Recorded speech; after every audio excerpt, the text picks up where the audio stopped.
Hey guys, it's Attilio with Theater Magic. I'm inside the drawing room here at the Great Magic Hall in Orlando, Florida.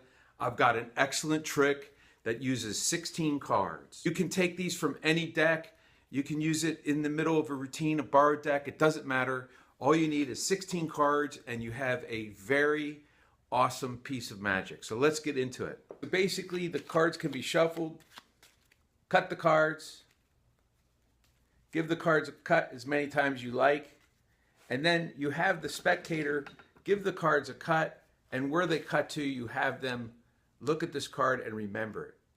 And you also invite a second spectator to look at a card and remember it. So here we have a 4 and a 3. It doesn't matter. Wherever they cut to, those are the cards that they take a look at. You take the cards back. You have them cut the cards back so that the cards are buried into the pack. You have the cards returned. They're cut back into the pack, and the cards can be shuffled.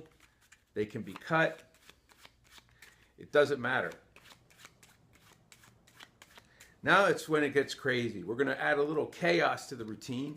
Check this out. We can turn some cards face up, cut the cards, turn cards face up, cut the cards. We can even flip the cards face down, flip cards over, cut the cards, flip them, cut them, as many times until the audience says they're content. Once they're content, then at that point, you simply deal the cards onto the table.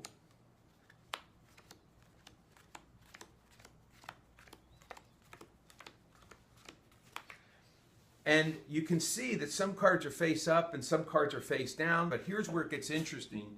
You tell them that you're going to fold the cards in this way, this way, this way, or that way, but they make the choice. And it really doesn't matter which one they decide. Once they decide, you flip the cards in that direction. You ask them again which way you would like them. It doesn't really matter.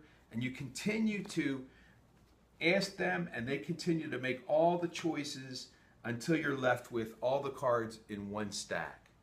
Once you get them into one stack, a little magic wave, and instantly you'll notice as I spread the cards that one black card among the red cards, only one, and this is that 3 of spades that they look at. So that's the one chosen card. And on the other side are all black cards except this one red card, the 4 of diamonds. The 2 chosen cards.